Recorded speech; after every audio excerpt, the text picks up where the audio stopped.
નમસ્કાર, આપ જોઈ રહ્યા છો ટીવી 13 ગુજરાતી અને હું છું આપની સાથે ધરતી. સમાચાર પર નજર કરીએ તો વડાપ્રધાન નરેન્દ્ર મોદી આજે 2 દિવસ ગુજરાતના પ્રવાસે આવવાના છે. ઓપરેશન સિંદૂર બાદ પીએમ મોદી પહેલીવાર વતનની મુલાકાતે આવી રહ્યા છે. દાહોદ, ભુજ અને ગાંધીનગરમાં વિવિધ વિકાસ કાર્યોનું લોકાર્પણ ખાતમુહૂર્ત કરશે. આ પ્રવાસ દરમિયાન 26 મેના રોજ ભુજમાં 53,414 કરોડના ખર્ચે 33 વિકાસ કાર્યોનું લોકાર્પણ અને ખાતમુહૂર્ત કરશે. જ્યારે વડોદરા, ભુજ અને અમદાવાદમાં રોડ શો કરશે. વડોદરાના રોડ શો દરમિયાન કર્નલ સોફિયાનો પરિવાર પણ હાજરી આપશે. પીએમ મોદી દિલ્હીથી વડોદરા આવશે, ત્યારબાદ ત્યાંથી દાહોદ જશે. દાહોદથી ભુજ અને પછી અમદાવાદ આવશે અને ત્યારબાદ ગાંધીનગર ખાતે રાજભવનમાં રાત્રિ રોકાણ કરશે.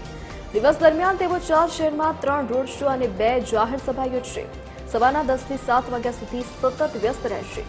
પીએમ મોદી વડોદરામાં એરપોર્ટથી એરફોર્સ ગેટ સુધી 1 કિલોમીટરનો રોડ શો કરશે.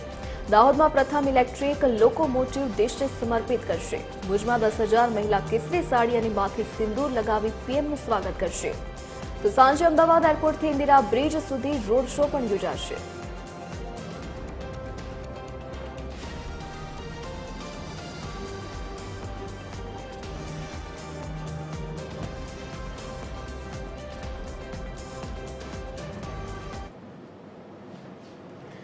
ઓપરેશન સિંદૂર બાદ પ્રથમ વખત વડાપ્રધાન નરેન્દ્ર મોદી ગુજરાતના દાહોદ આવવાના છે. દાહોદમાં છાપ તળાવ ખાતે ઓપરેશન સિંદૂરની થીમ પર સિંદૂર દાનના પાત્ર સાથે થીમ મૂકવામાં આવી છે.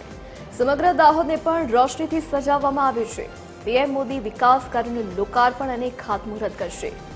તો છાપ તળાવ ખાતે ઓપરેશન સિંદૂરની થીમ તૈયાર કરવામાં આવી છે. તો સિંદૂરના પાત્ર સાથે થીમ મૂકવામાં આવી છે. તો પીએમ મોદી વિકાસ કાર્યોનું લોકાર્પણ અને ખાતમુહૂર્ત કરશે. તો વડાપ્રધાન નરેન્દ્ર મોદીના આગમનને પગલે સમગ્ર દાહોદને રોશનીથી શણગારવામાં આવ્યું છે.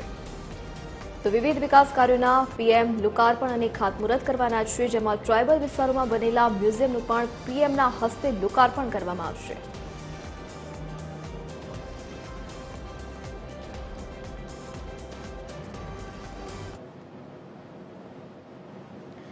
વડાપ્રધાન નરેન્દ્ર મોદી આજે દાહોદ આવશે. 24,000 કરોડથી વધુના વિકાસ પ્રકલ્પોનું લોકાર્પણ અને ખાતમુહૂર્ત કરશે. પીએમ મોદીના આગમનના પગલે કેન્દ્રીય રેલ મંત્રી અશ્વિની વૈષ્ણવે ગતરોજ દાહોદ રેલવે સ્ટેશનની મુલાકાત લીધી.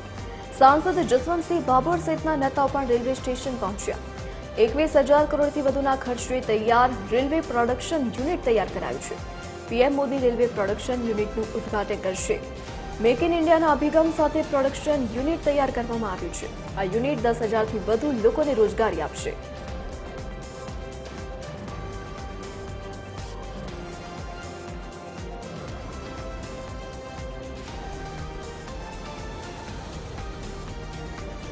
તો આજ મુદ્દે વધુ જાણકારી સાથે એસોસિએટ એડિટર સોનલ અનડકટ આપણી સાથે દાહોદથી લાઈવ જોડાઈ ગયા છે. જી સોનલ, વડાપ્રધાન નરેન્દ્ર મોદી જ્યારે ગુજરાતના પ્રવાસે આવી રહ્યા છે, કેવી તૈયારીઓ તેમના આગમનને પગલે અને શું તેમના આગળના કાર્યક્રમો રહેવાના છે અને કેવી તૈયારી દાહોદમાં? જી, વડાપ્રધાન નરેન્દ્ર મોદી આજે દાહોદ ખાતે આવી રહ્યા છે. લગભગ 11 થી 12 વાગ્યાની વચ્ચે તેમનો જે કાર્યક્રમ છે તે આયોજિત થવાનો છે. મહત્વનું છે કે દાહોદ ખાતે ચુસ્ત સુરક્ષા વ્યવસ્થા બંદોબસ્ત ગોઠવી દેવામાં આવ્યો છે. આપ જોઈ શકો છો કે જે પોલીસ છે તે સતત જે સુરક્ષા વ્યવસ્થા બંદોબસ્ત છે તે સાચવી રહી છે. ગઈકાલ રાતથી જ કહી શકાય કે આજે વહેલી સવારે 6 વાગ્યાથી આ જે રૂટ આપ જોઈ રહ્યા છો, સમગ્ર જે 3 કિલોમીટરનો રૂટ છે તે બંધ કરી દેવામાં આવ્યો છે. જોઈ શકાય છે કે જે સરકારી વાહનો છે માત્ર તે જ આ 3 કિલોમીટર રૂટ પરથી પસાર થઈ શકે છે. આ રૂટ પરની જે દુકાનો છે તે પણ બંધ કરાવી દેવામાં આવી છે. મહત્વનું છે કે આ રૂટ પરથી વડાપ્રધાન નરેન્દ્ર મોદી પસાર થવાના છે, માટે જે કોઈ પણ વાહનો અહીંથી સામાન્ય વાહનોને અવરજવર માટે પ્રતિબંધ છે અને જો કોઈ પણ વાહન અહીંથી પસાર થાય છે તો જોઈ શકાય છે કે પોલીસ સતત તેમની પૂછપરછ કરી રહી છે, ચેકિંગ કરી રહી છે અને ત્યારબાદ જ તેમને આગળ વધવા માટેની જે પરવાનગી છે તે આપવામાં આવી રહી છે. આ સમગ્ર 3 કિલોમીટરનો રૂટ છે કે જ્યાંથી વડાપ્રધાન નરેન્દ્ર મોદી પસાર થવાના છે અને આ જ રૂટ પર 9 અલગ અલગ સ્ટેજ પણ બનાવવામાં આવ્યા છે કે જેના પર વિદ્યાર્થીઓ છે અલગ અલગ તે કાર્યક્રમો રજૂ કરવાના છે, કાર્યક્રમોની પ્રસ્તુતિ કરવાના છે. આવું જ આ એક સ્ટેજ આપ જોઈ શકો છો. આવા 9 સ્ટેજ અલગ અલગ આ રૂટ ઉપર 3 કિલોમીટરના રૂટ પર બનાવવામાં આવ્યા છે.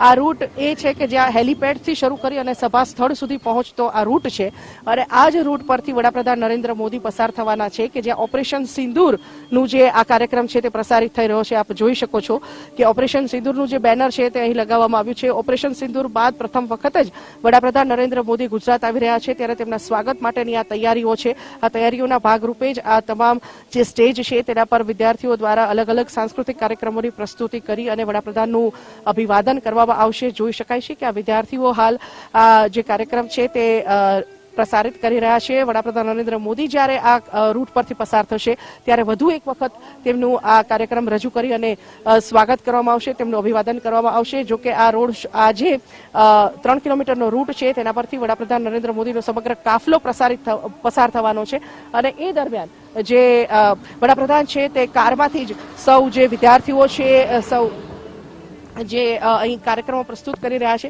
તેમનું ખાસ અભિવાદન ઝીલશે. આ વિદ્યાર્થીઓ સિવાય આ રૂટ પરથી માત્ર સરકારી અધિકારીઓ અને તેમનો કાફલો જ પસાર થઈ શકશે. પીએમના કાફલાને પહેલા આજે સવારથી જ જાહેરનામું બહાર પાડી દેવામાં આવ્યું છે. આ 3 કિલોમીટરનો જે માર્ગ છે તે સંપૂર્ણપણે પ્રતિબંધિત કરી દેવામાં આવ્યો છે અન્ય વાહનો માટે થઈને અને પીએમના આગમનના પગલે ચુસ્ત સુરક્ષા વ્યવસ્થા બંદોબસ્ત પણ ગોઠવી દેવામાં આવ્યો છે. પીએમ અહીં આવ્યા બાદ સીધા રેલવેનો જે યુનિટ છે, ઉત્પાદન યુનિટ જે શરૂ કરવામાં આવ્યું છે, 21,000 કરોડથી વધુના ખર્ચે આ ઉત્પાદન યુનિટ તૈયાર કરવામાં આવ્યું છે. સીધું તેના લોકાર્પણ માટે થઈને રેલવેના એ યુનિટ ખાતે જશે જ્યાં લગભગ તેમનો અડધોથી પોણો કલાકનો કાર્યક્રમ છે. તેમની સાથે કેન્દ્રીય રેલ મંત્રી અશ્વિની વૈષ્ણવ પણ જોડાશે. ત્યારબાદ તેઓ સભા સ્થળ ખાતે પહોંચશે અને સભા સ્થળ ખાતેથી વડાપ્રધાન નરેન્દ્ર મોદી 24,000 કરોડથી જે વધુના વિકાસ કાર્યો છે તેનું લોકાર્પણ અને ખાતમુહૂર્ત કરવાના છે. ત્યારબાદ તેઓ જાહેર સભાને સંબોધન પણ કરશે અને જાહેર સભાના સ્થળ ખાતે પણ ચુસ્ત સુરક્ષા વ્યવસ્થા બંદોબસ્ત અત્યારથી જ ગોઠવી દેવામાં આવ્યો છે. અને બીજી બાજુ વડાપ્રધાન નરેન્દ્ર મોદીના આગમનને વધારવા માટે થઈને દાહોદમાં પણ એક અનેરો ઉત્સાહ જોવામાં આવી રહ્યો છે. સમગ્ર શહેરને રોશનીથી પણ સજાવવામાં આવ્યું હતું. ગઈકાલે રાતની જો વાત કરીએ તો સમગ્ર શહેરમાં દુલ્હનની માફક શહેરને સજાવવામાં આવ્યું હતું અને વડાપ્રધાનના આગમનને કારણે સમગ્ર દાહોદ નગરમાં એક અનેરો ઉત્સાહ નાગરિકોમાં પણ જોવામાં આવી રહ્યો છે અને તેમના સ્વાગત માટે તડામાર તૈયારીઓ પણ ચાલી રહી છે. જી સોનલ, વિગત સાથે જોડાવા બદલ આપનો આભાર. તો વડાપ્રધાન નરેન્દ્ર મોદી જ્યારે ગુજરાતના પ્રવાસે આવી રહ્યા છે ત્યારે તૈયારીઓ હાથ ધરવામાં આવી છે. આજે તેઓ ગુજરાતના પ્રવાસે આવશે. 2 દિવસનો તેમનો ગુજરાત પ્રવાસ રહેવાનો છે ત્યારે દાહોદ ખાતે પણ ખાસ તૈયારી પીએમના આગમનને પગલે કરવામાં આવી છે.